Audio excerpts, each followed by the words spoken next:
What inspired you to write this book, my man? There's not a very simple book to follow. There's great books out there. Sean Baker's book is fantastic. Paul Saladino, before he went off the rails, wrote quite a good book. I'm sorry.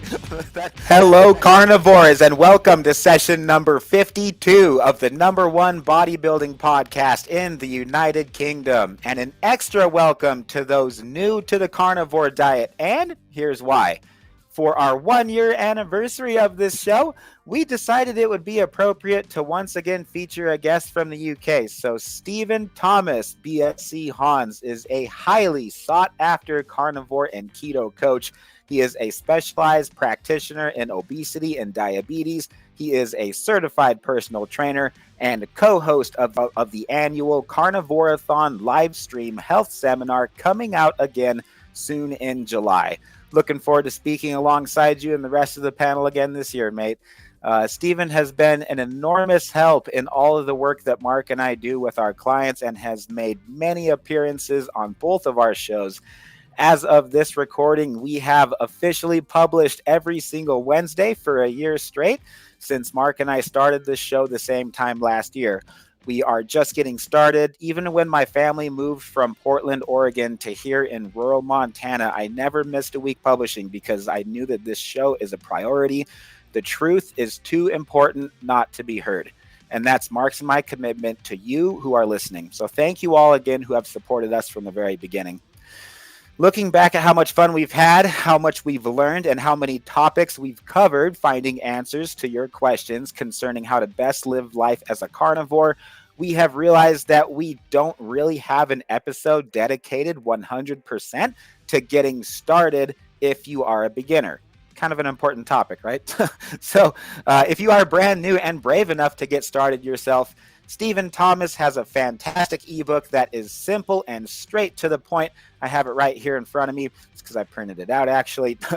But this is very simple, very straight to the point, so you know exactly what you need to do to embark on a journey that your body and your brain will thank you for very, very much. So Stephene and I are going to walk through his ebook where we will discuss what the carnivore diet is, getting started and transitioning to the carnivore diet, optimizing and fine-tuning your carnivore diet, troubleshooting common issues you may experience, and sustaining your new carnivore lifestyle. Stephen's book covers all of the above, so we will cover as much as we have time for. My suggestion is to hit pause and to go look in the show notes of this podcast for the book link. It's very affordable, and you can download it and read along with us. How much does it cost again, Stephene? Well, it depends where you are. In the States, I think the ebook is $9.99. You can get a paperback from Amazon, and you can get it from my Stand store. You can get it at Amazon. You can get it from Apple, but it's about $10 or less.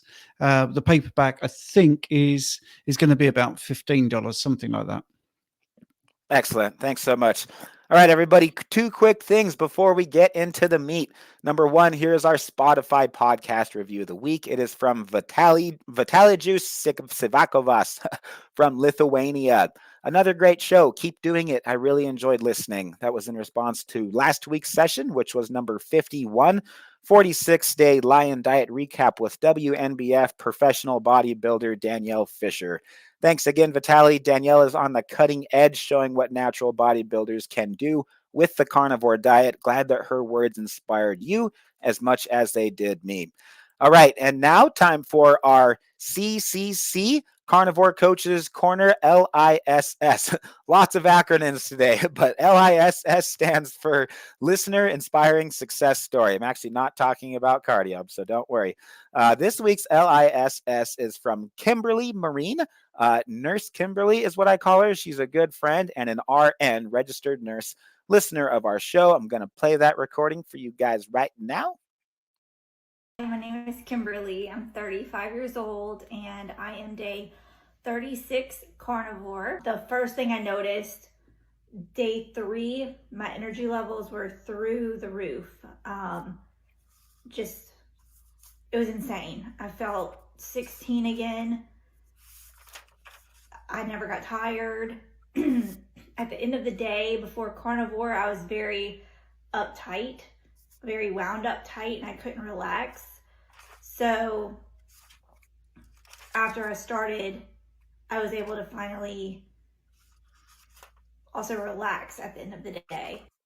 Thank you very much, Nurse Kimberly, for submitting your success story. Listeners, if you are a carnivore with an inspiring success story, contact Mark or myself, and we will get your message out where people need to hear it. The carnivore community is growing across the globe. The more we all share what's working for us, the more we will continue to learn and grow from each other. Steven, welcome back to the show, mate. Can you relate to Nurse Kimberly? Oh, yes, very much so. A common theme. The odd person might report a low energy at the beginning, and then normally those ones, when they get the energy, they're unstoppable. When I actually message me and say, wow, how do I get rid of all this energy? So some people get it straight away. Some people, it's a little bit of a delayed reaction. Weight loss is one thing that I wanted to mention. I've had someone say, I started the 1st of April and I've already lost 10 pounds. So happy. And that was just 12 days. So you get different reactions initially. Some people lose a lot of weight, body fat. Some people lose their brain fog, but definitely energy and just feeling so much better than how they felt eating other ways. It's just great. The testimonies just keep coming in on your channel, and you know you're a great coach. Mark's a great coach, and it's good what you're doing. It's really, really good. I'm so proud of you guys over there because you're right about spreading the word. It's really important because we're fighting a lot of misinformation, and we're fighting against people that don't want this information out there. And it's ludicrous that all these success stories just prove that this is the way to eat. Just constantly prove, and the numbers are growing. I have over 1,000 clients now that can give me a testimony that this is working for them. I have over 150 video success stories. So it's just out there. But the more we do it, the better it is. It is growing across the globe, as you said, which is really fascinating. And here I am in the UK. I always feel we're a little bit left out. So I've been trying to make it a bigger thing over here. Myself, my co-host Richard Smith, we do a live stream on a Sunday, and we're just trying to get that word out. But yeah, that is such a good testimony, and nice and simple to the point. So yeah, that's good work. Good work. Thanks so much for saying all that. I couldn't agree more with it. And to your point on feeling like you're alone and trying to bring it more into your local community, that's how I feel. Most people around here, they're like, oh, I think I heard something about a diet called the carnivore diet on the Joe Rogan podcast like a year ago. Like that's kind of the most that people are educated on a carnivore lifestyle, at least here in Montana, is what it seems like. So there are a few nose to tail carnivores that I know in Billings, which is about a half hour away. But anyway, what inspired you to write this book, my man? Well, you summed it up in your introduction. There's not a very simple book to follow. There's great books out there. Sean Baker's book is fantastic. Paul Saladino, before he went off the rails, wrote quite a good book. I'm sorry, that completely threw me off guard. Okay. So there are great books out there, but I just felt we want a more user-friendly, basic one with slightly bigger print as well. Just a really easy book. So if you did get the paperback, or you were thinking of getting the paperback, it's very easy to refer to. And I just wanted to cover really simple things: what food to eat, when to eat it, and why does it work? Just these simple aspects with example recipes and example meal plans, all those sort of things. So you could pick the book up and maybe 2 hours later think, right, I think I've got all the basics. I think I know what I need to do. There's obviously a bit of science in there because that's my thing. But in the end, it's supposed to be a guidebook and just get you to understand this way to eat. I don't think it's just for newbies. I think a lot of people that have bought it, I've been very surprised at comments from people that have been carnivore for a long time, actually said it's great to read these, get back to basics. But there were some bits that I didn't really realize or I've not thought about before. So yeah, it was just, I felt there was a gap in the market. So that's what I did. And I think you capitalized on it, man. I think you really nailed it. So chapter 1 is, what is the carnivore diet? My biggest takeaway was when you said the diet is gaining popularity among people looking to improve their health and body composition due to its potential benefits for weight loss, improved energy levels, and overall well-being. Um, Body composition is where this journey started for me and for Danielle, our WNBF pro that was on our last session, though I've experienced these same benefits as well. I'm curious, do you find that most people are attracted to carnivore for body composition goals or troubleshooting autoimmune issues and like other types of health benefits? Well, yeah, great question. I have a very mixed bag of clients, but I think the majority, whatever the situation is, whether it is autoimmune or skin conditions, brain fog, anxiety, mental health, body composition is way up there, and they want to lose a bit of body fat. And I think that makes total sense to them because they're anxious, or they think that losing the weight is actually going to be the thing that will make their anxiety less, or they're going to sleep better, or their joint pain is going to go down. That's a really common one as well. But what happens once they start eating this way and their skin gets better, or like you just saw in your testimony, the energy is better, the mental health is better, the brain fog goes, the joint pain goes. What happens down that list shoots body composition, and it becomes almost a side effect. And I've even noticed this certainly in the last 6 months with the success stories, that I have to prompt the person to say, oh, and by the way, you lost 150 pounds, didn't you? So we're 10 minutes into a conversation about this way of eating, and that wasn't the first thing they said. It wasn't the second thing they said. And I always explain, that's the clickbaity thing. That's the thing that gets people to look. It's the gateway drug. Yeah, they want to know about the weight loss. But in reality, it is a diet that is great for health. And the weight loss, the body fat loss, is a sort of side effect. And I think that's something, which is getting more common, I think. Yeah, 100%. I can totally relate to everything that you just said. So I think I just finished up 60 days of the Lion diet. So I did for 2 months in a row. And the reason that a lot of people come to the carnivore diet is because of body composition, or for an autoimmune issue, or for some of the things that you just described. But I completely agree. Most of the benefits that you get from the diet really aren't the reason that you went there in the first place.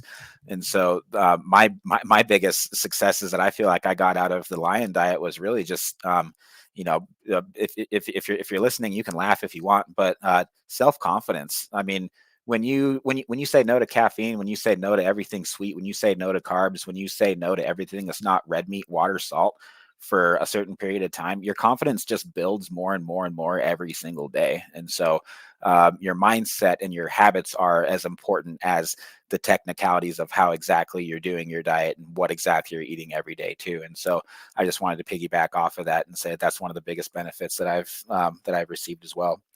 So yeah, I think I've covered that in the book as well, because the reason you're doing it is very important, and committing to it is very important, having goals. So I do talk about the structure around it, the mindset. When you first go to this way of eating, you've got to be clear what your reason is. And I even have clients say to me, I didn't do this 6 months ago, I wasn't ready. They use that expression quite a bit. So you have got to be open to it and know why you're doing it. Because if you dive into this because you heard something on Joe Rogan, you might be all right, I might try it. That if you're very wishy-washy about it, what you just said, controlling the things that are bad for you, not eating the things that are bad for you, not drinking the things that are bad for you, that's going to be tough, because your why isn't strong enough. That's the thing. Many people seem to think that we are led by this sort of conscious brain where we know what we're doing, right? But that isn't true. If you think of a car, many people think there's a driver, and that's your conscious mind, and the passenger is your emotional mind, your subconscious. But it isn't that way. It's the other way around. You're driven more by emotions than you are by logic. No one has ever said to me, I am smoking today because it's good for my health. They do it because they're addicted. No one has ever said to me, I'd had a whole packet of biscuits and some chips because it's good for my health. And that's the thing we've got to look at. We've got to really nail down exactly what our emotional response is, where we are emotionally. Why are we doing this? Now, one of my interviews, one of the guys actually said, I want to be a father. I realized that I was 252 pounds and I'm not going to be here. I'm not going to be a good husband. I'm not going to be a good father because I'm not going to be here. Well, that's a terrifically powerful why, isn't it? I mean, to be alive, to see your children grow up, and just to make sure your wife is safe and doing well. So that was his why. And that's a true story, by the way. That's one of those over 150 pounds weight loss. But that is your reason. It's not just a case of, right, I want to get into sort of looking like a beach body person, with great abs. That's not a strong enough reason to do this way of eating properly. So I cover that as well in the book, a little bit about the commitment and the mindset and the emotions and what addiction is. So don't be put off by that. Don't think, oh, that's too fancy pants. It's very straightforward. It does absolutely help you to understand the best way to stick to this way of eating, and why you are doing it is a big reason. Yes, absolutely, 100%. What is your definition of what the carnivore diet is? Not Dr. Chafee's description, not Bart K's description, and certainly not Paul Saladino's description. But what is your description? And just one thing on that too, by the way, I feel like Paul Saladino is like the guy where, so at our church, there's like, this isn't one of the issues. This isn't something where like people like really argue about this, but some of us within our church believe that you can lose salvation, and some believe that you can't lose salvation. And so anyway, that's a different topic. But whenever somebody walks away from the church, it kind of like makes you scratch your head, just like theologically. And so I don't know, I feel like within the carnivore community, it's like he's the one where it's like, wow, I don't know, I thought that you come to this way of eating and then it just like changes your life, and then you never go away from it, you never go back. And I don't know, I guess that's the one example that we're that kind of leaves us scratching our heads like, what the heck happened there? But not his definition, not Dr. Chafee's definition, but how do you define what the carnivore diet is? Well, eat animal foods as much as possible with an aim of getting it to 100%. I mean, it really is that simple. Mm-hmm. I'm not a zero tolerance sort of person. I'm not one that if somebody goes online and says, I'm carnivore, but yesterday I had an avocado, I wouldn't scream and shout. I mean, I don't think that's worth doing, to be honest. So that's it. Eat as much as possible. That's animal protein, animal fats, and aim to be 100%. It's not linear. You see, if you're 70% carnivore, and then you go to 80%, you're not going to see a 10% increase in your health. It might be more actually than 10%. But what I've found is the more strict, which is a terrible word, but the more you adhere to this way of eating, and less carbohydrates you eat, the less fruit you eat, the less honey you consume, the less processed foods, the less sodas you drink, the better you feel. But it isn't like you get to 95% and think, right, okay, that final 5%, I'm not that bothered about. I feel amazing. I'm sleeping better. My energy is great. My skin's good. I don't need that 5%, because I tell you, when you get to 100%, the difference is incredible, absolutely incredible. And it's certainly more than 5%.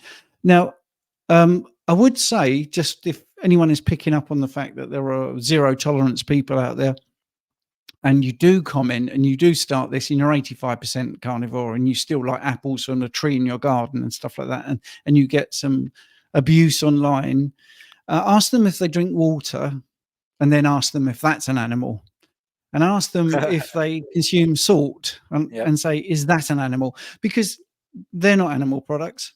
They're not. But it's absolutely accepted within carnivore. So it's just a funny way of getting out of an argument and making a few people laugh. Do the best you can. I mean, that's it. I ask that of everybody. If you do your best, you cannot ask for more. If you put in a shift, if you work hard, you try and do the right thing, no one is going to criticize you if you say, I absolutely 100% did my best here. This is as good as I can get. I can get to 85%, but I'm really struggling with let's say, sugar addiction. I really can't give up my glass of red wine every Saturday night. And that's where, you know, like coaching comes in, or just watching the live question and answers, which are all free to get, you know, get on your devices, or even if you're watching it on a TV now, the YouTube stuff. So yeah, there's lots of support for you out there, but that's my definition: eat animal foods as much as possible with the aim of getting it to 100%. Very, very good. Thanks for that. You said it is important to gradually increase your fat intake and listen to your body's hunger and fullness cues to ensure that you are getting enough nutrition and energy from your meats. I've certainly learned that the hard way. I can pack away a lot of fat at one time, so that was something that I figured out after I started coaching. Many athletes and ladies seem to be particularly sensitive to this, or at least in my experience, but they'll have unpleasant bowel movements and digestive issues if they jump right into high fat, among other problems. So no real question on there. I just wanted to make a comment on that. Chapter 2, getting started with the carnivore diet. You said, remember, your mindset is just as important as your diet when it comes to improving your health and body composition. I couldn't agree more with this, man. Can you elaborate a little bit more on this? I know that we touched on it already, but what's a healthy mindset? Like, what's an example of a mindset that could, and what's an example of a mindset that could cause you to fail? Well, it is the way I think you talk to yourself in the main. I always use this stupid example, but if I say to you, don't think about pink elephants, you have to think about pink elephants to not be able to think about pink elephants. Right. So if you wake up and you say to yourself, right, today I am not going to eat ice cream, I'm not going to have Coca-Cola, I'm not going to have tons of bread, you're setting yourself up for a little bit of a failure there, because going back to that driving analogy, your subconscious mind is, oh, he's talking about ice cream, he's talking about, you know, Coca-Cola, and you've put those thoughts into your head. So the thing is to start in a positive way, to always think to yourself, right, today I'm going to be 85% carnivore. Today I'm going to eat the ribeye I bought yesterday and I'm going to thoroughly enjoy it. Today I am going to eat the pork chops and the pork belly or whatever, and be positive. And that self-talk will make a big difference. Don't try and think in the negative. Don't say what you're not going to do. Always try to remove any sort of negative connotation. So if you're restricting something that you particularly enjoy, for instance, coffee, it might be because of the caffeine, or it could be because of the ceremony of, you know, getting up in the morning and having coffee. Well, Yeah. you have to talk to yourself about those things. For me, it's mainly the sweetener and the cream that's in the coffee, the more so than the caffeine. But yeah, but why do you go to those? because they're addictive. Yeah, you're addicted to it, right? Yep. So that's the thing. We have to acknowledge the truth of what's going on, which you clearly did. You had no problem in front of your followers saying, "I'm addicted to it," and that's actually the first step to saying, "Yeah, I'm addicted to it." What happens normally is, if someone is not that clear, they will justify it. They will say, "I've just had a tough week at work." Right. You know, my budget is being stretched and I'm so stressed and it's the only bit of comfort I can get. Once you get to the, well, I'm addicted to it, and being plain about it with your mindset, then you can set a goal. You can do a smart target, you know, a small sort of measurable, realistic target, which is time framed. And you can say, okay, I'm going to do a mood and food diary. I'm going to log everything and I'm going to see how many times I have a sweetener. And let's say, Colt, it's you, all right? And once a day you have a sweetener. Well, you could think, right, okay, well, what I'm going to do is I'm going to have half of that. And I am, by the way, right now too. So like normally it's clear water, but yeah, I am having an artificially sweetened beverage once a day. And sorry. So you could look at the amount that you're having. Let's say it's a can. You think, right, okay, I'm going to have, I'm not going to have, I'm going to have half a can a day, and I'm going to enjoy it and not feel guilty about it. Now, what you might find is that's enough. That is enough to then, in a month's time, go, right, do you know what? I'm going to have a quarter of a can a day. I've done it before. I can do this. and just wean yourself off, or find what it is that, the root of why you're addicted to it. I mean, mine thing is always talking about situations can bring on cravings. So my one was whenever I went to the cinema, I would want a hot dog and a Coke, because that's how I'd been trained. It was Pavlovian. I'd walk into the cinema. I thought, oh, this is where I have a hot dog and a Coke. Oh, for sure.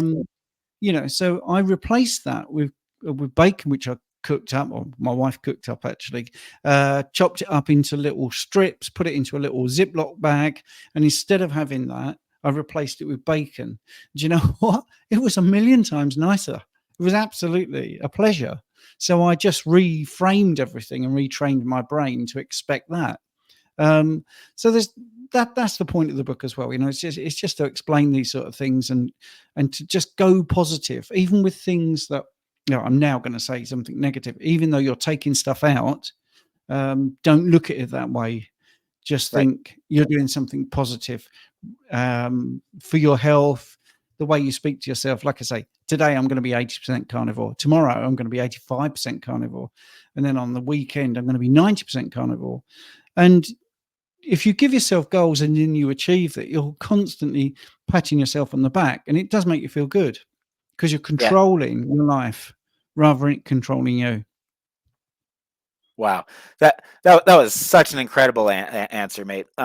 There's I want to say 20 or 30 books that my wife and I have read over the years, back mainly when we were in business for ourselves, doing a lot of motivational speaking. And some of our favorite subconscious mind books were like The Magic of Believing, Think and Grow Rich, all the classics. And the way that you just described the way that the subconscious mind works is that's exactly how you set yourself up for success. Exactly. Is not thinking about the things that you're taking out and putting yourself in a situation where you're missing those things, but keeping your, as corny as this sounds, eyes on the prize, and so that your brain always has a picture of where you're going, and you're celebrating those small wins. We'll talk about that a little bit further, celebrating like non-scale victories and stuff.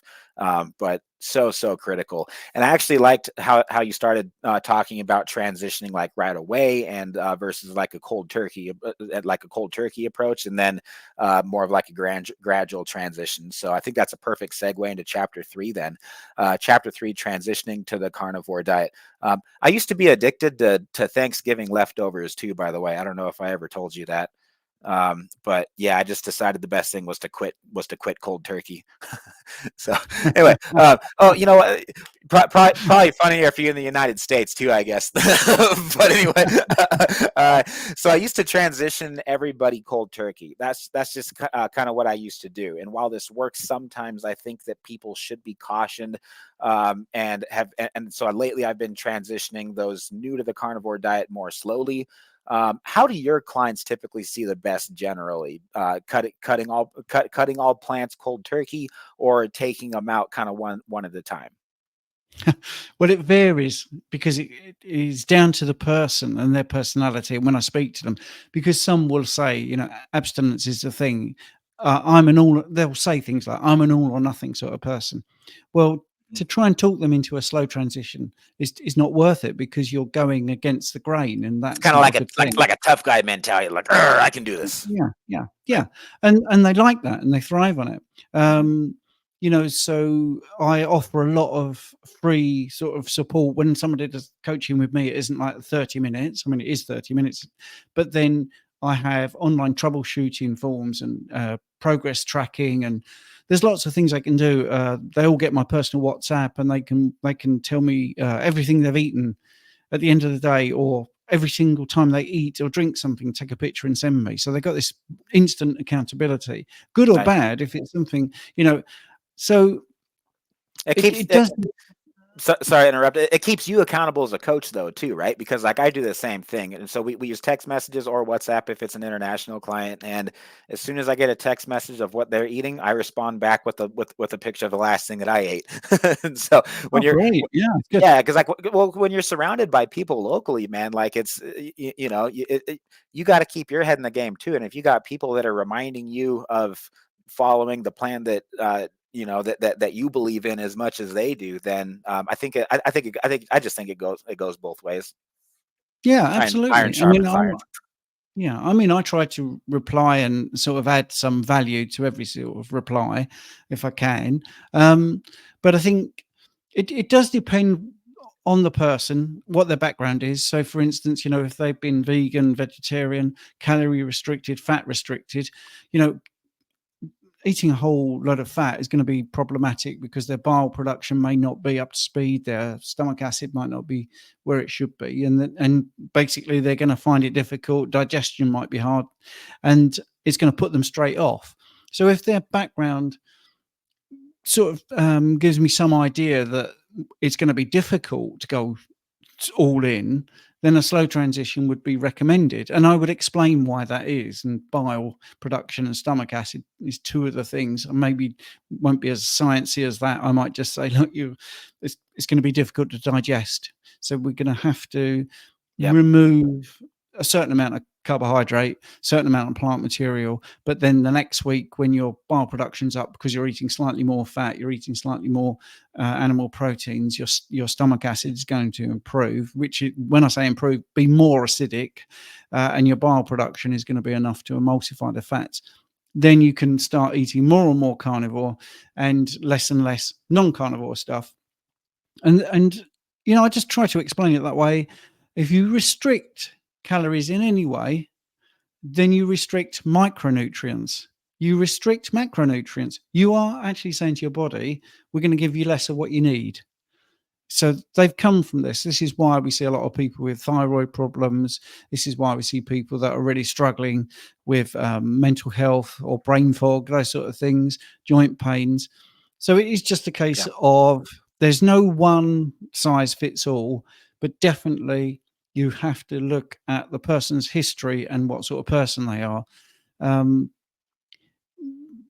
As a rule of thumb, if you go cold turkey, there's more chance of some side effects that you won't like, maybe in the toilet, diarrhea, or a bit of stomach issues, but you'll get over them quicker.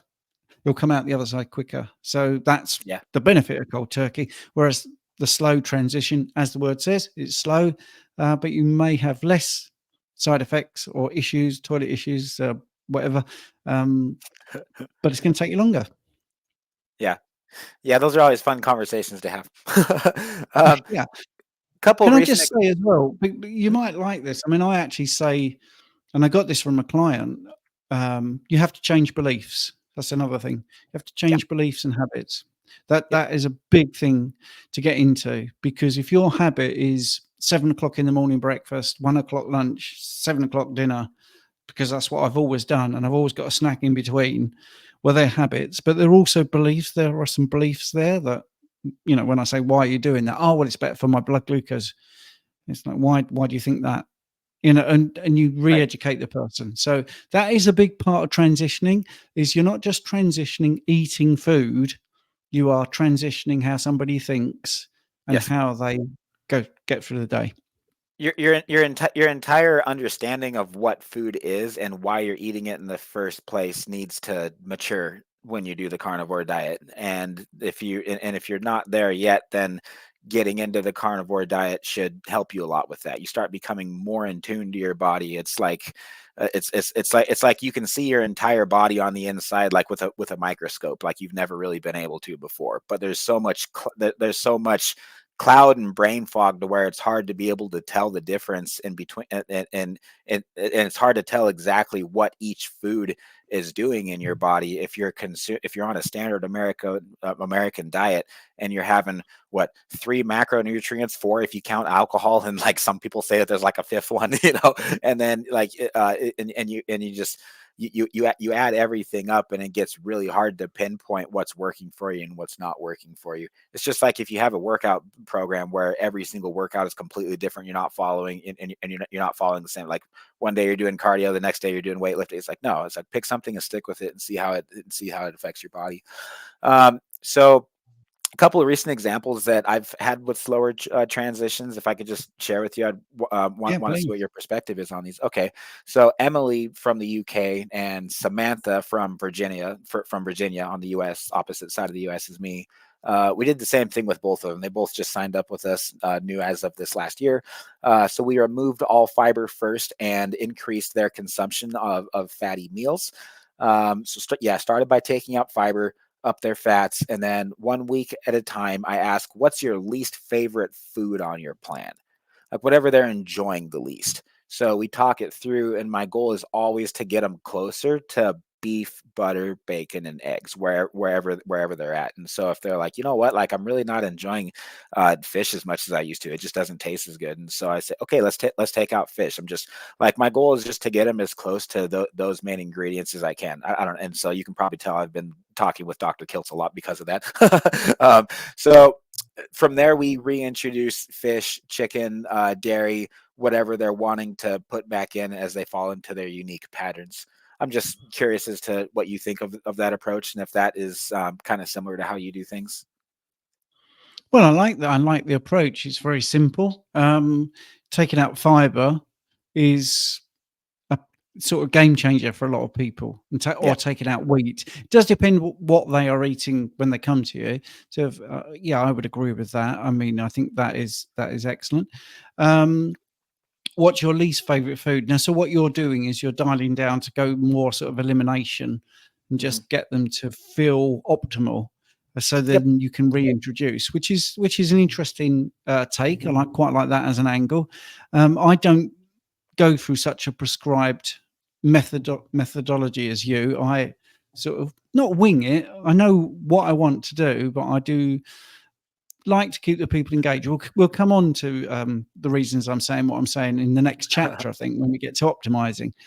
But I do think you're going towards a brilliant way where it's nice and simple. It's really easy. There's lots of people that do the triple BE way of eating, and I think that's great. I'm a big fan of fish. It's nice to see that you want to introduce fish back in. Chicken, I eat chicken thighs with the skin on.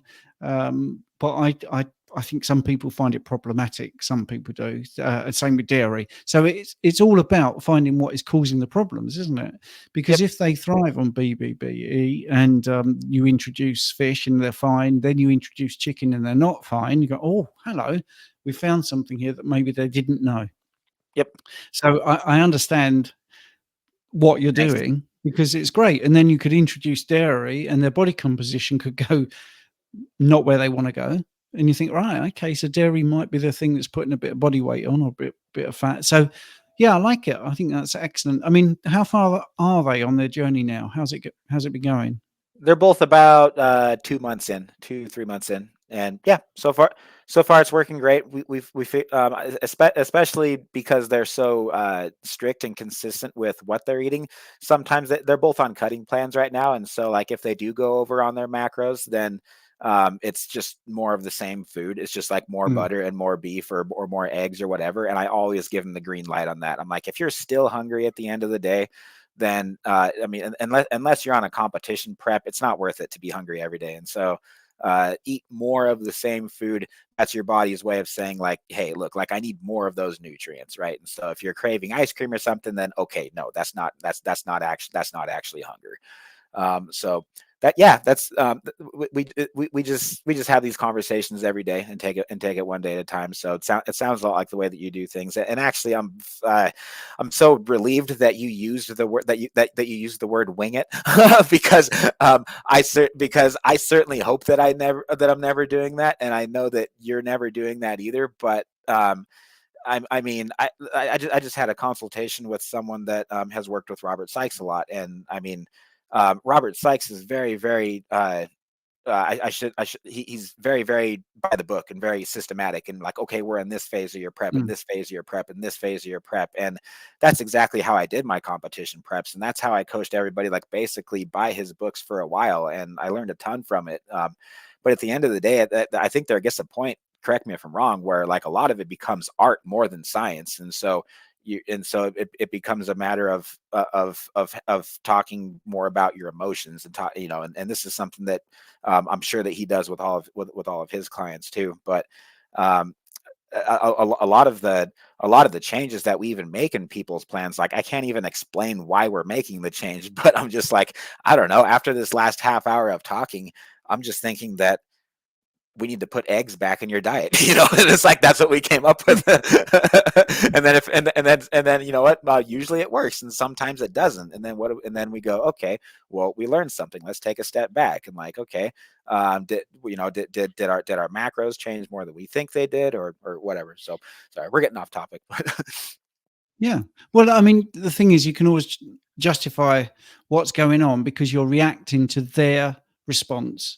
So it's it's winging it is probably disingenuous to actually what's going on. You're just listening to the response and saying, right, we need to tweak that. I mean, eggs would be a great example because some people can't tolerate eggs.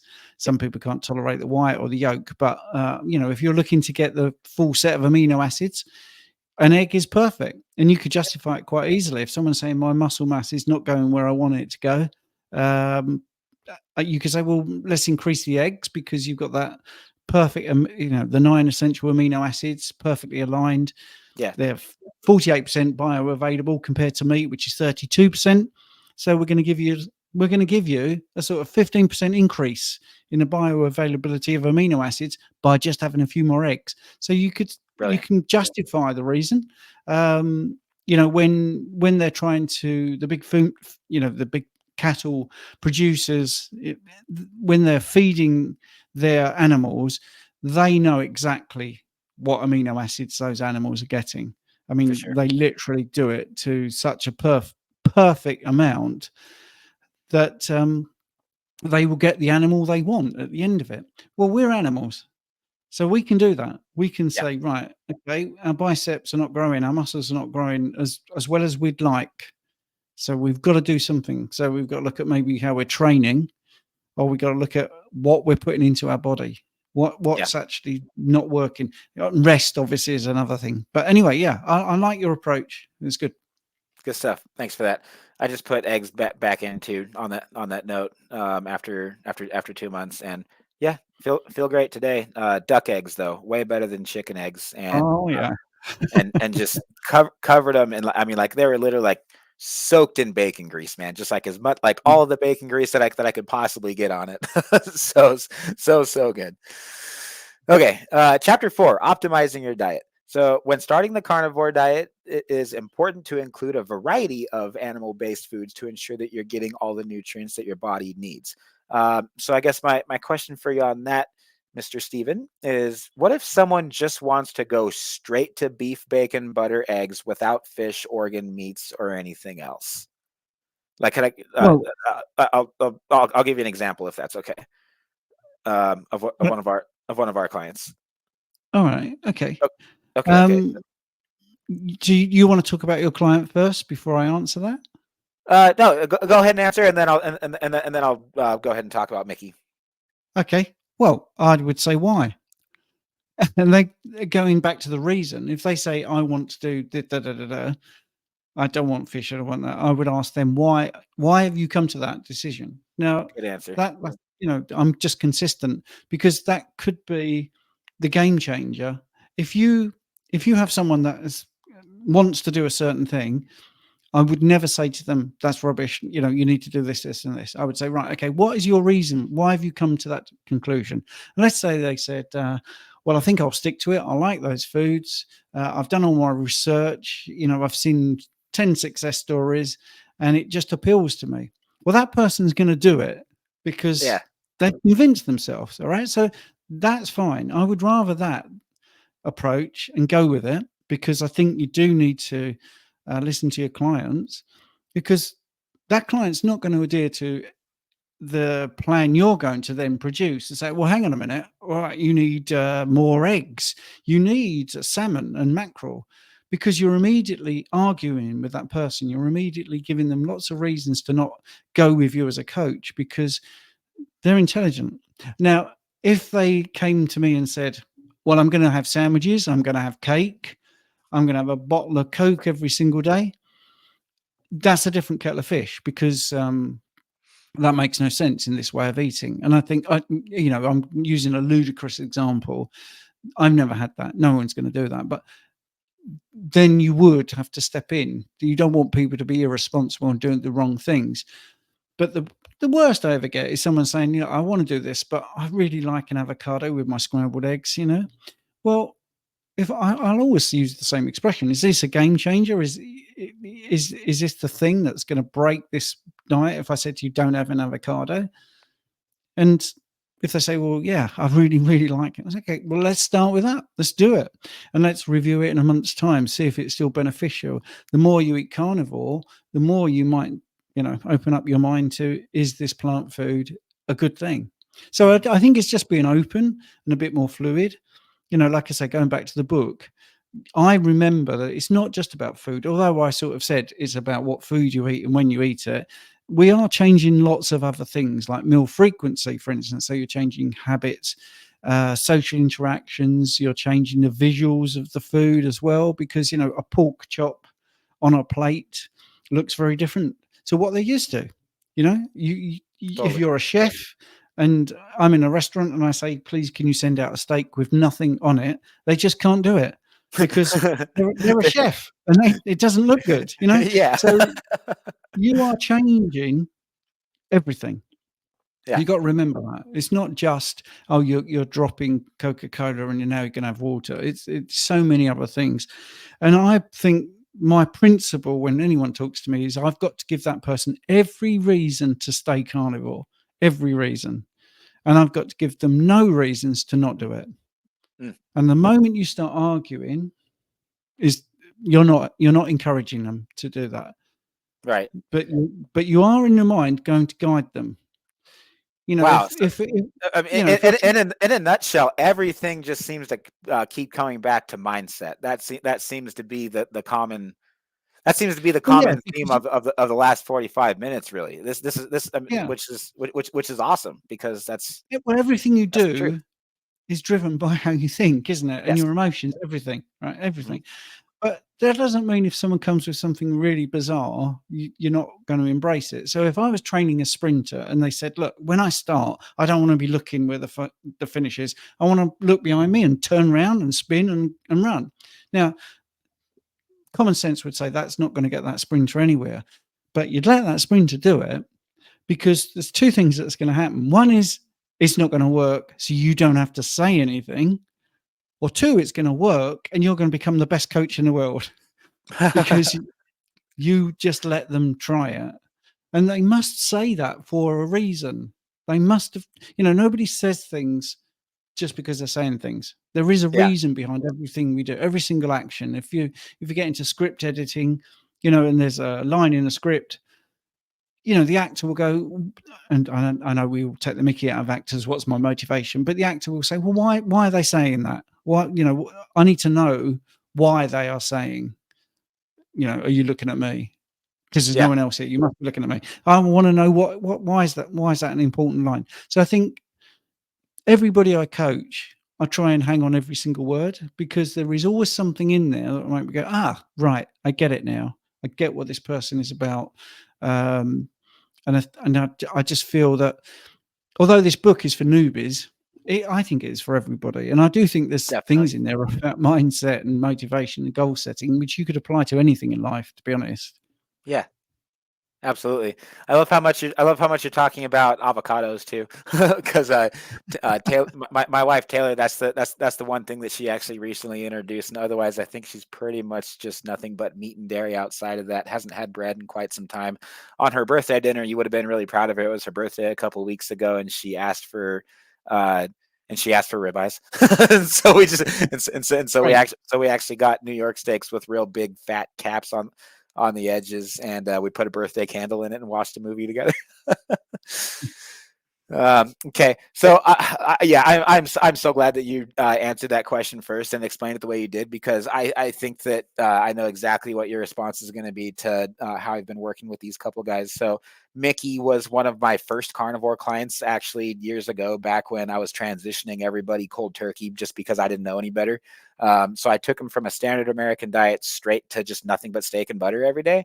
And this was in 2021. So we set a goal to lose 30 pounds of fat in 69 days for a photo shoot in Hawaii, where he would propose to his fiance.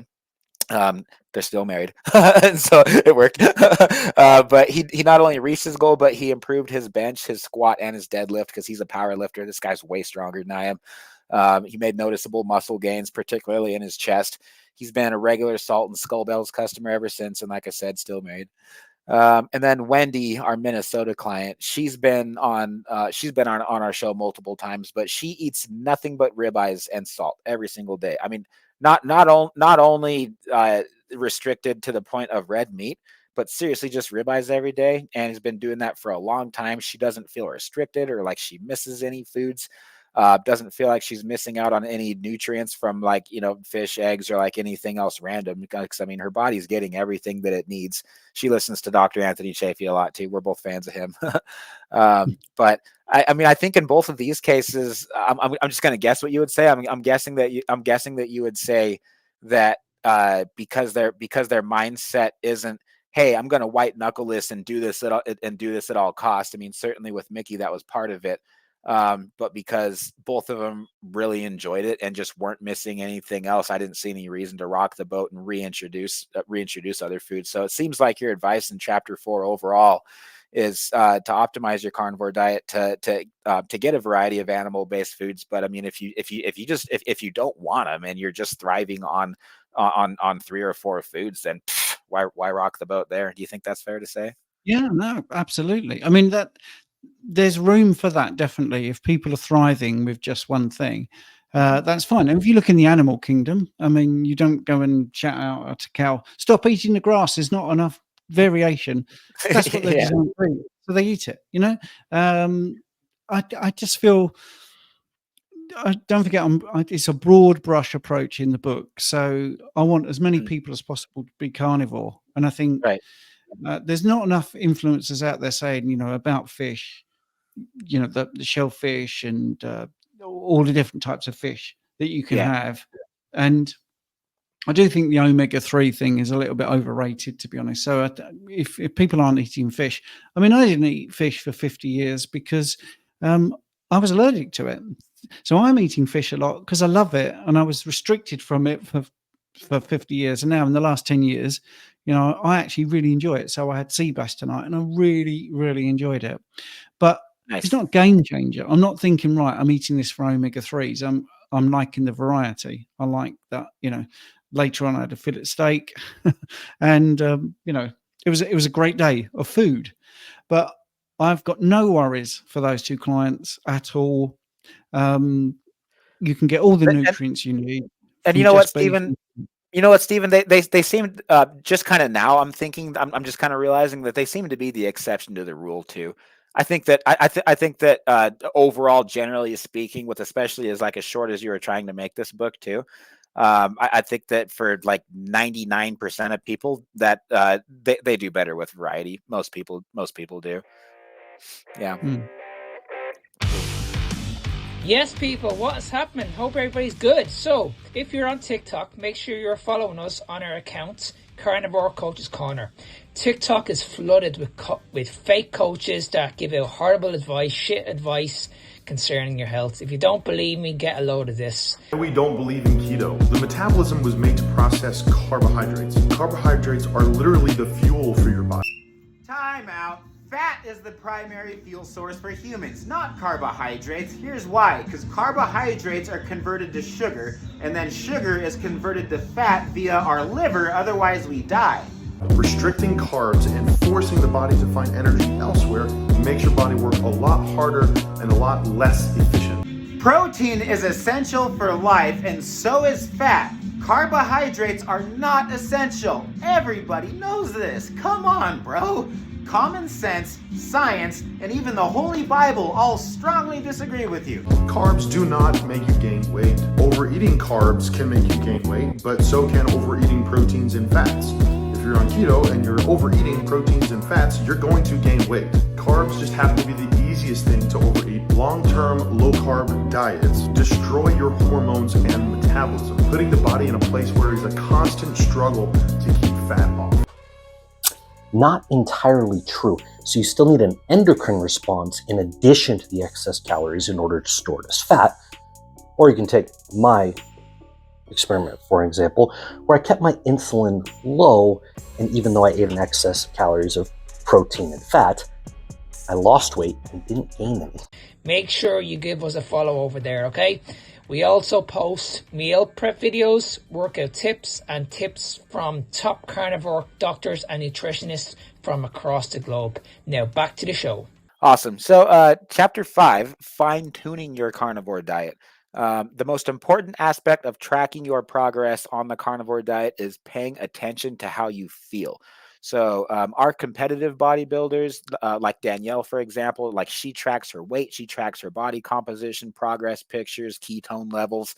So, the other 50% of my clients that are not competitors, most of us, most of us use like some of those metrics, unless they're just like not really relevant to their goals. So I'm curious, do you use ketone devices or anything else to track your progress, or do you just keep it pretty simple and intuitive? I only use those devices for video purposes, for content. I don't think you need to track at all, Yeah. and not in that way, not in those metrics. When you look in the mirror, you're tracking.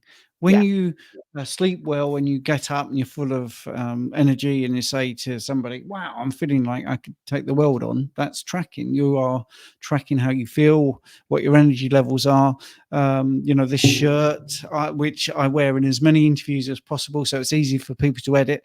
You know, this fitted me for a long, long time. If it suddenly got tight and I couldn't do the buttons up, well, that's tracking, isn't it? So I think being intuitive is the answer. Now, that does not mean there's not a place for biohacking.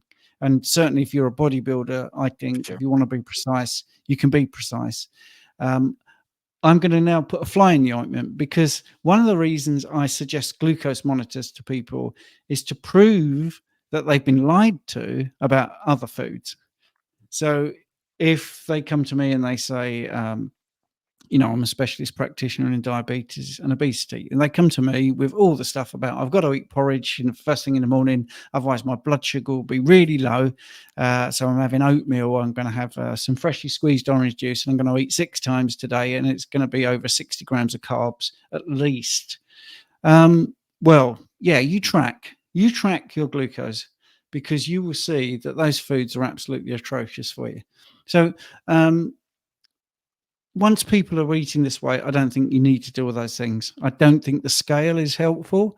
Certainly, if you're trying to be more muscled, if your bone density has been an issue and you've got osteoporosis, and you're doing this way of eating with a bit of resistance training, maybe you might see the scale go up, but your body composition will be better. Your bone density will be better. You'll have more muscle, so there's loads and loads of things that are confounders. So as long as you understand, I think if anything, I would track my knowledge of this way of eating and how the body works, and just make sure that you understand it in a layman's way. I use a lot of props. Just bear with me. Mhm. So if people have fat and they've got muscle, right? So let's say they lose some fat and they gain some muscle and they weigh the same. Listeners, you got to jump over to YouTube for a second and watch what he's doing. Oh, sorry. Oh, yeah. Right. Okay. Yeah. He's holding a giant chunk of fat, and it looks really gross. Yeah, a big blob of fat, which I can't hold in my fist. I mean, it's massive. Well, that weighs the same as this muscle, which I can put in my fist and pretty much cover up completely. So you've got to understand that when you change your body composition, you might not change your weight. You might be the same weight. That's a really cool analogy. I mean, like, all of us know intuitively that muscle weighs is quite a bit more than fat does, but to see it in your hands just the way that you did, I think that was thanks for doing that. You're always prepared. I love it. You did mention a term that that most of our listeners that are at least local here around where I'm from will not understand, and so I took the liberty to go look it up right now. Yeah, it's the word porridge. We don't. So I actually don't know what the. I've heard that word like I've heard that word like twice in my life, right? And so apparently, so I just looked it up. The main difference between porridge. The main difference between porridge and oatmeal is that porridge is made with a variety of whole grains, cereal or legumes, and oatmeal is strictly with oats. So, fun fact, I didn't know that. Okay. Cool. Chapter 6, troubleshooting common issues. So the sudden shift from a diet high in carbohydrates and fiber to one that is primarily meat-based can be a shock to your digestive system. I usually recommend to go paleo to keto to carnivore, kind of in that order. Here again, do you I know we're talking generalities, but do you find that progression to be pretty common? And do you think that, and do you kind of agree with that? Yeah. Well, my progression was low carb, keto, carnivore. So I Right. went carnivore 5 years ago. I think I did 2 years of keto, 3 years low carb. So yeah, that's definitely a good thing to do. Cool. Incorporating bone broth, you said this on the next page, into your daily routine can also be beneficial for soothing digestive issues on the carnivore diet.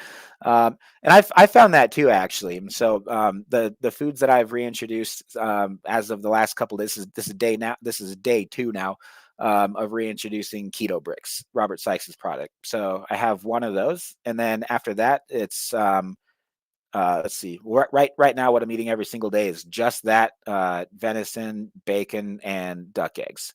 So when I have the keto brick, that's kind of like something that I haven't had in a while, and there's cacao butter in it, and there's whey protein in it, and things that don't digest like quite as smoothly as red meat does.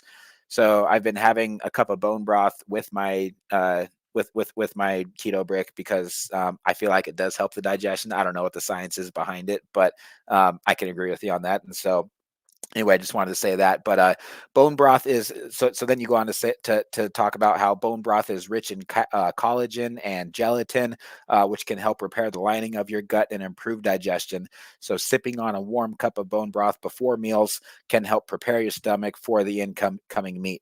How often do you recommend eating bone broth? I have it 5 or 6 days out of the week. So do you think that's like too frequently? Can you overdo it? It's difficult to overdo anything on a carnivore if you're listening to your hunger signals. I mean, For sure. and again, I'm not prescriptive. If you don't want bone broth, don't drink it. It's not like you have to include it. Many people do include it, and they think it's a great addition to their way of living, and it is a great way of getting those things. So, be intuitive about it. I mean, you've landed on 5 to 6 days of the week, and it's working for you. You sounded really happy about it. You're looking good, so that's great. I mean, sometimes I can't give you a long answer because you've answered it already. It's worked for you. It works for some people. It's also just be very careful of the ingredients. Make sure that you're happy that there's no nasties in there. And I just feel that some people, for instance, they'll do it instead of coffee because they want a hot beverage and it feels to them like a hot beverage. So it just takes that out of it, takes the coffee. I was actually doing that quite a bit on the Lion diet. Yeah, this Yeti water bottle right here. I don't know. It looks like it's I think it's like 32 ounces. So I just have been. So I did this several times actually. I would just fill it up while I was in my fasted state. I was doing one meal a day. Never ever was trying to do one meal a day, but I just especially whenever I go to the Lion diet, I just kind of want to have one meal and I want to eat a lot, and then I'm good for like a while. Right. And then when I go back to keto, I kind of like to spread them throughout the day. But yeah, I mean, just because of what you said, I just, kind of miss having hot coffee. And so having this to sip on, it was great. I just feel like it totally filled that void. And to your point about the ingredients that are in it too. Yeah. Bone broth is healthy for you if it's actually bone broth with salt the way that it's supposed to be, but if you put tomato paste in it and all this other stuff that we used to put on it before we were carnivores, then that can certainly change some things. So what do you think about if you're what do you think about bone broth fasts of people that will have bone broth and no meat? Again, I'm fine with this. I mean, you're asking me a lot of questions that will get the same answer. If it works for you, if you feel that is how to get through, right? Technically, if you want to fast, that means not consuming anything. Then that's great. If you're new to this and you find that is just a leap too far, but you can fast 3 days and you can see your blood glucose management improving yet again, and your body composition improving yet again, and you don't feel like you're hungry or you're missing foods or it's making you, crawl the walls, then it's worth doing. I think it's a great tool. It's like all of these things. If you've got a water bottle with electrolytes in and that gets you through a fast, then I have an expression called fill your boots. You know, fill them up, do it, do what you want, and make sure it works for you. But I think bone broth is a really good thing to be consuming. But again, if you're listening, you don't like it, you don't fancy it, you're not going to be, you know, it's not going to be deleterious in any way to not include it. Yeah. So it's just a case of trial and error. Yeah. Very, very good. Thanks for that. Okay. Big one, big topic. This is we have lots of conversations with my clients around this topic. So handling social situations, responding to criticism because people can be mean. You said this in your book, one common nutrient deficiency that people claim can occur on the carnivore diet is vitamin C. You can educate people that meat is wrongly stated to have no vitamin C. Also, when you eat a low carbohydrate diet, your body needs much less vitamin C to perform optimally. So my question for you, Stephen, is does it hurt to supplement with vitamin C anyway? I heard that this can spike insulin levels, even if it's vitamin C in a pill. I'm just curious if you had any thoughts on that. Can I dial back because you were talking about social situations and people being mean? Yeah, sorry, that was a side note before I was gonna go more into that. But yeah, keep a sense of humor and don't be like a vegan. Don't ram it down people's throats. Let them come to you. Don't tell everybody that you're carnivore. Just live your life. And if someone gets all het up at a restaurant, just spin it around and say, really, why are you getting so worked up because I've not had a potato? Just make them realize that it's very small-minded. Anyway, vitamin C. Very good. Well, okay, well, some sensor readings of glucose monitors are very sensitive to high levels. So if you have over 500 milligrams of vitamin C as a supplement, it will give you a misleading signal about blood sugar levels. But it's not vitamin C that's causing blood sugar level differences. It's the reading of it that might be fixed now. Freestyle Libre, I think, was one of those sensors that seem to have a bit of a sensitivity to vitamin C supplementation. So you get this misleading picture. That's the first thing, right? Well, the easiest way to talk about it is you say to somebody that's giving you some mean comments about vitamin C. I would say, okay, well, what is the clinical presentation of someone with low vitamin C levels? Now they might go, don't know what you mean, right? And then you could say, well, you're worried about me being short of a nutrient. You don't even know what the problem would be of being short of that nutrient. So I'm going to educate you. It's normally scurvy, and that means like bleeding gums, for instance.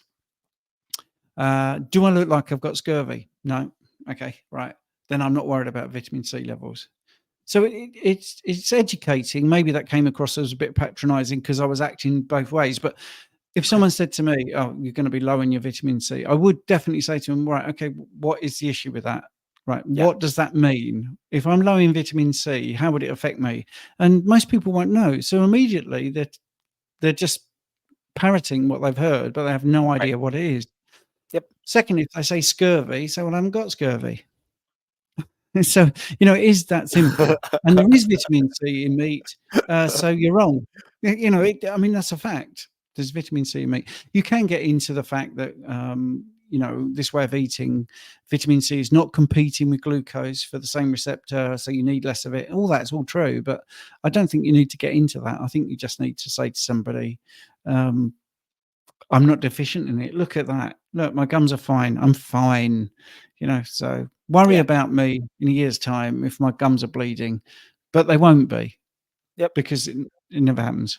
It all comes back to mindset, educating yourself. And if you can, and if you're confident in being able to even just ask a question and ask them why they're asking the question in the first place. I mean, some people are genuinely concerned, and some people really are just throwing out a criticism because they see you making better decisions about your food choices than they are, and they take it personally, and so they need to criticize you so they don't look as bad.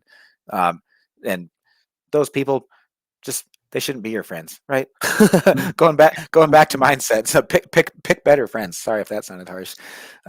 Okay, so cholesterol. That's the other thing that people get I guess I hear the most from people that want to do it, but they're actually either genuinely concerned, or like in my friend's case here, he wants to do the carnivore diet and he knows that he can do it and he would like to do it. His wife is extremely concerned about his cholesterol, though. He doesn't have high cholesterol. He never has. She's just concerned because pretty much everybody in the world says that if you have too much red meat, that you're at risk for a heart attack. So like, what advice, if you have any off the top of your head, might you give to somebody like this to educate his wife, like in this situation, why she doesn't need to be concerned about it? Research and actually look it up and look at the facts. So what we know for a fact is 70 years ago, 2 Harvard scientists were bribed, in today's term, over $50,000 each, by the Sugar Research Foundation to implicate fat as the causal issue in atherosclerosis rather than sugar. That's fact. It's a matter of record. That is it. The Sugar Research Foundation. The names of the individuals are known. This is all known. So everything you've since learned about fat being bad for your heart is based on fraud. That's it. Yeah. Quite simple. So once you realize that your beginning point is based on fraud, actually everything should dissipate and go away. There are too many studies that show high cholesterol is actually protective and you live longer. That is also a fact. You've got to get into the proper wording. All-cause mortality, when you look at lowering cholesterol, there are studies that try to prove that lowering it is a good thing. They don't look at whether you die or not. So what's the main thing you want to do to be healthy? You want to live as long as possible and as healthily as possible. Well, if you have low levels of cholesterol, you will die earlier than somebody with high levels of cholesterol. Fact. It's just fact. I mean, I've got a free ebook that I give out. It's very well researched. I would have to say, you know, Dr. Kevin Stock got all the research together, and I approached him and said, look, I've got this free ebook. It's based on all your studies and everything. It's so well referenced. It's unbelievable. But there's many people out there that have done brilliant research on this. Dr. Anthony Chaffee talks about the fraud in quite a good way. Yeah. All the studies that have looked, he sheds a lot of light on it. Yeah, you know, the study that was hidden for I think 30 years. It came out in 2016 because a researcher found the study where they were actually trying to prove that vegetable oils were better than animal fats, and it was buried by the researchers because the complete reverse was found to be true.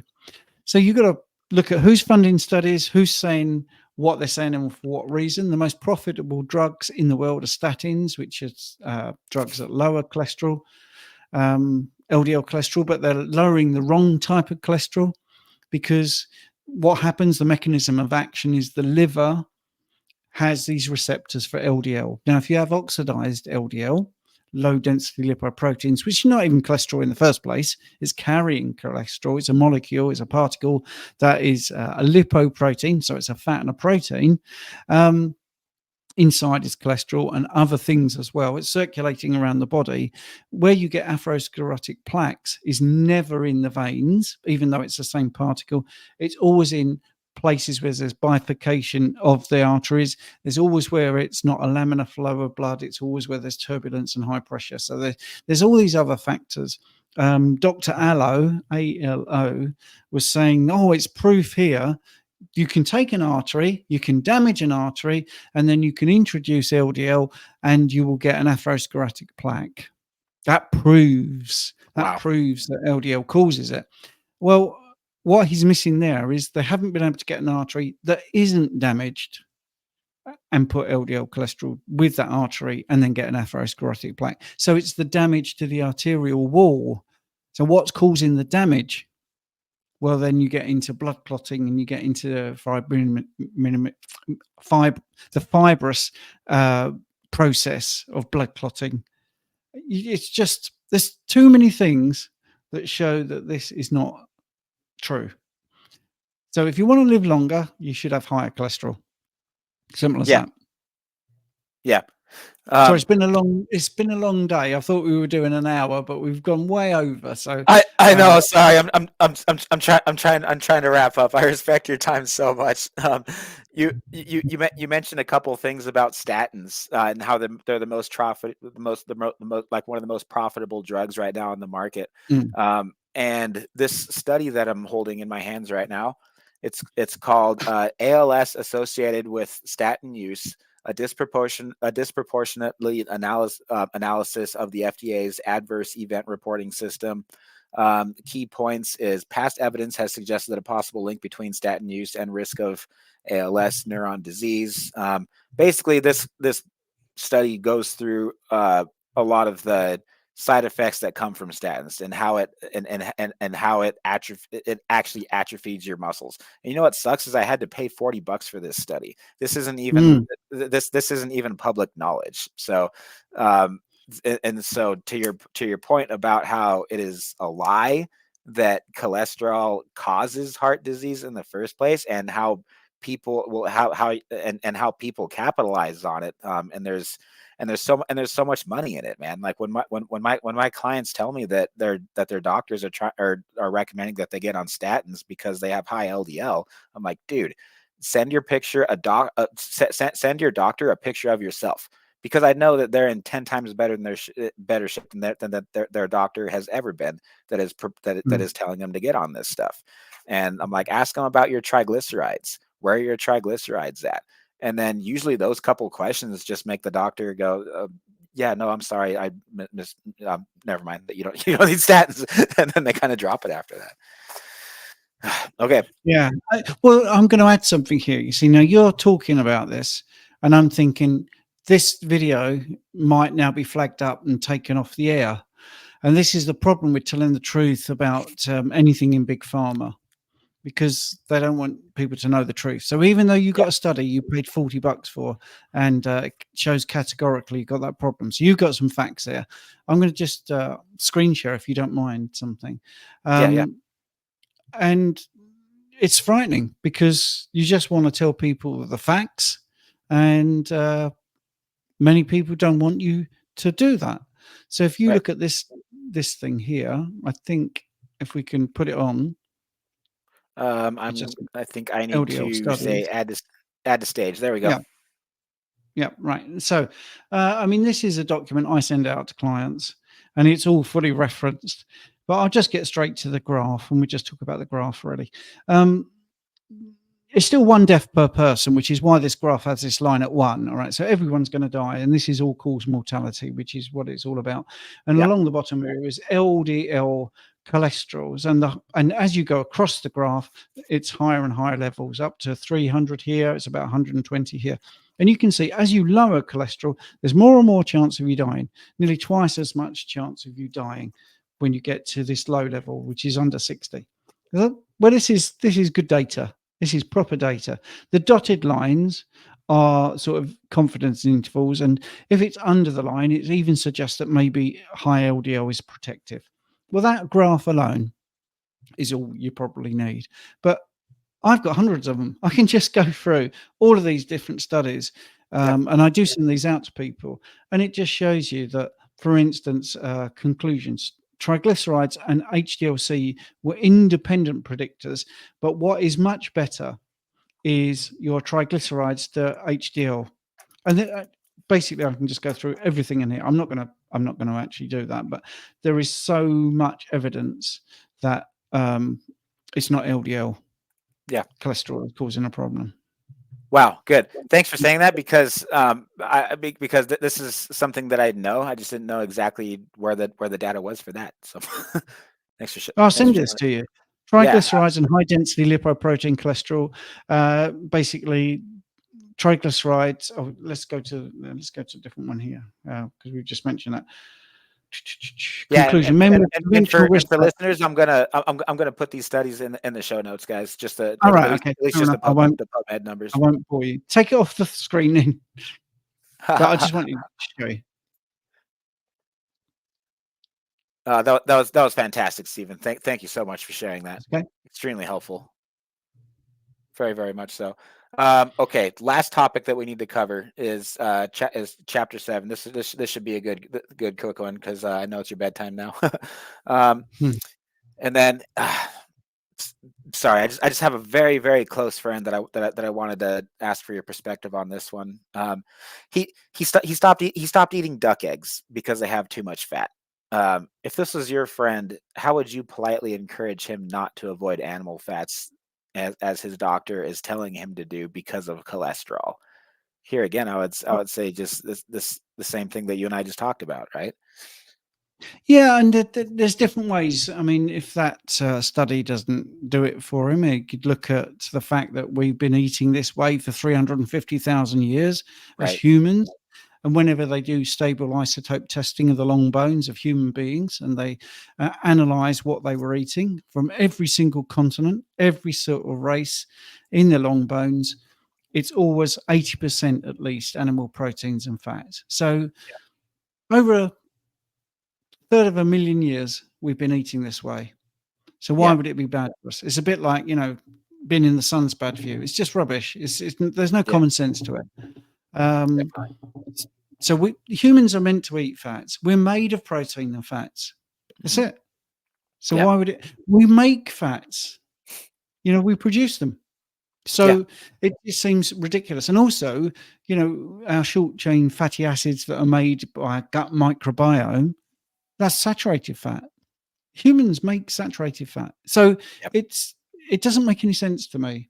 So I think I would just go with either sort of the data of what we've eaten over eons, or like I just showed you, those studies there about LDL, or maybe just say, well, look, since the low fat fad, which started in the 70s, have people got fitter?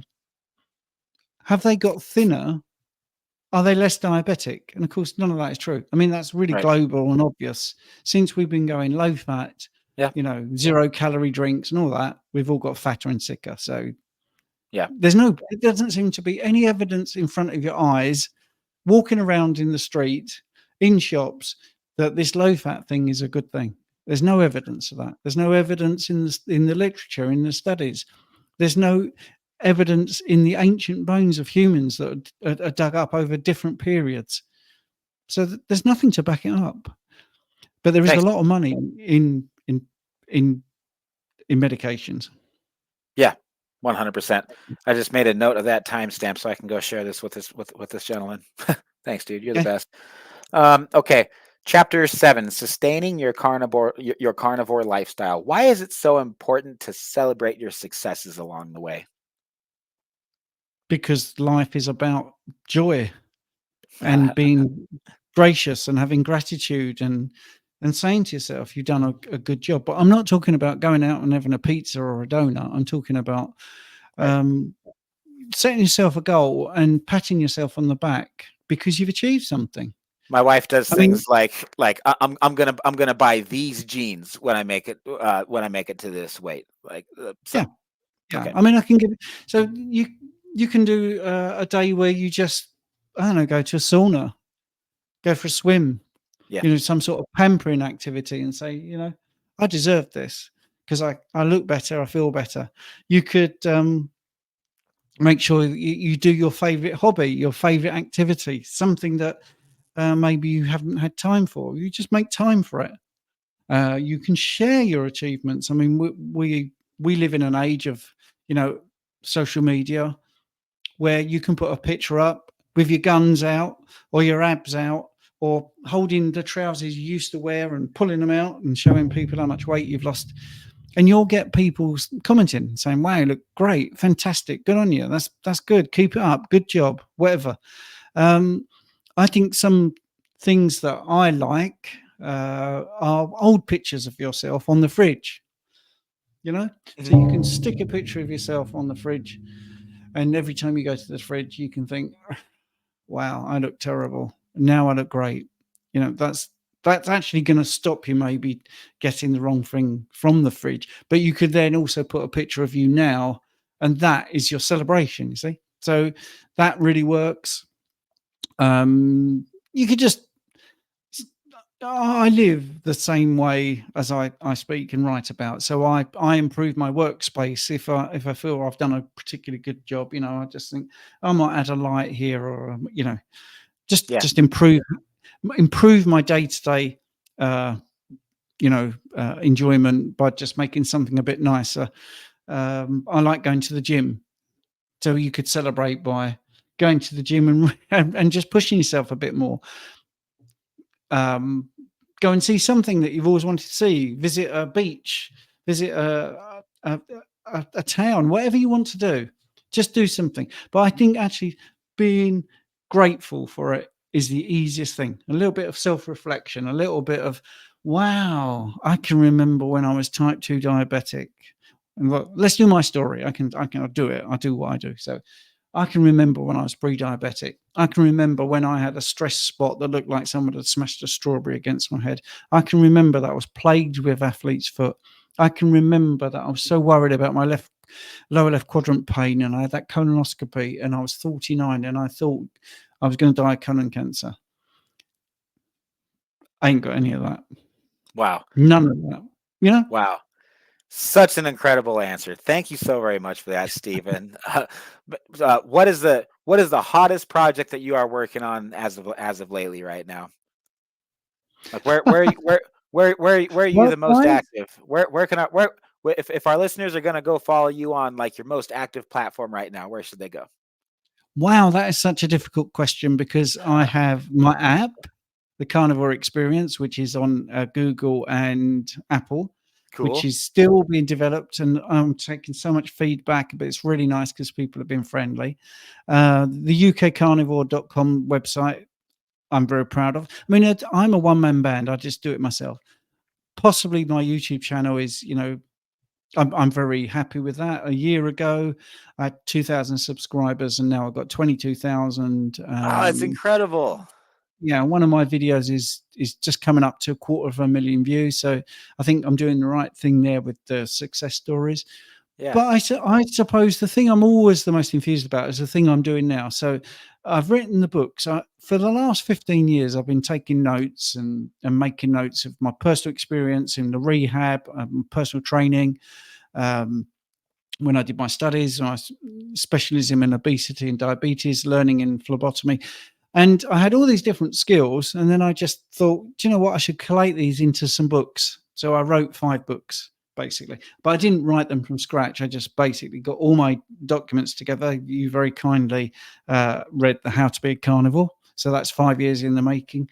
But I've also written a Diabetes Decoded, which is available everywhere. How to Gain Muscle Without Carbs, Fat Loss, the science behind the insulin model, and the guide to blood tests in the context of low carb, keto, and carnivore, because blood tests are interpreted wrong, because the normal ranges are all based on humans that eat 60% carbs. None of us do that in this space. So a lot of the readings are wrong in that way. So I've really enjoyed doing that. And the audio book, I've got Emma Clark, who is doing the narration and producing for me, which is a brilliant thing, because it's a client. That's how I met her, and she just happens to narrate audiobooks. So that'll be out on Audible. Yeah, so that's been good.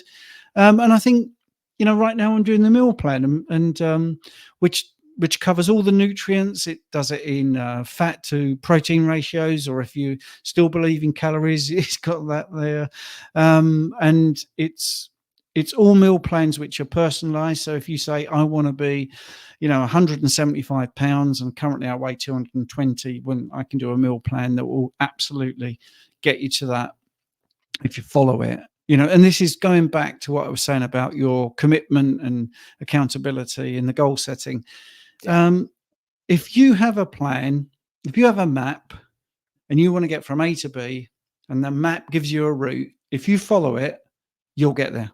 It's that simple.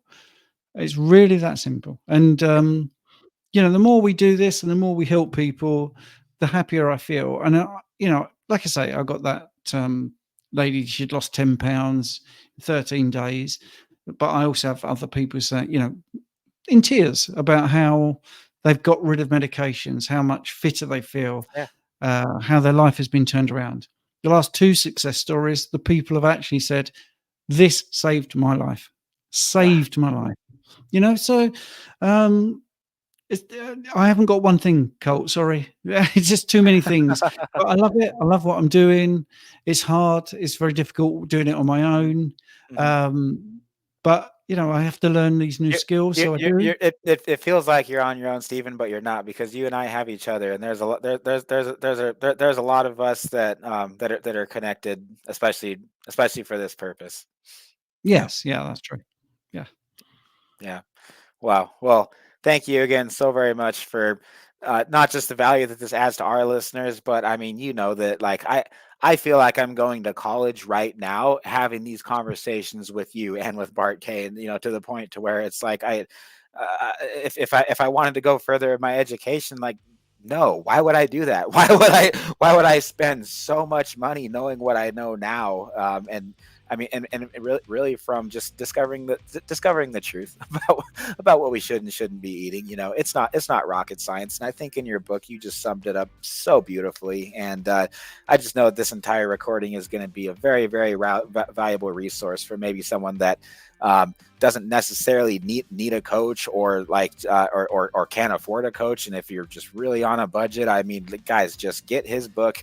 Read it. All right, stick to mostly ground meats. You can do this diet on a budget. There's just the only reason why it won't work for you is if you quit and if you talk yourself out of it. But if you give it a shot, I've just never seen it backfire, and so that's why I'm such a huge advocate of it. Stephen, once again, it's been such a pleasure. Thanks for being a part of just all this. Thanks for everything that you do. You've transcended the coaching that I do, and I mean just every aspect of our business, truly. So just appreciate you, man. And well, thank you. And you know, it's an honor. It's an honor that you've asked me to do your anniversary show. So I'm very touched by what you say. It feels like you're talking about another person, but maybe that's why we get on. I think we're both actually essentially very humble about everything. But I'll take that compliment, because I think it's the right thing to do. And maybe I shouldn't have ruined your outro. I'm sorry about that, but I did want to say I was quite touched that you said it's your first year, your 52nd episode of the year, and you want to be on. So that was very touching, and I think that's fantastic. And I'm lost for words. There you go. Thanks, man. Mark and I were talking a couple of weeks ago, and I was just like, Steven's the first one that comes to my mind. Let's get him on, and Mark was all for it, and so yeah, here we are. That's very kind of you. Yep. All right. Well, until next time, my friend.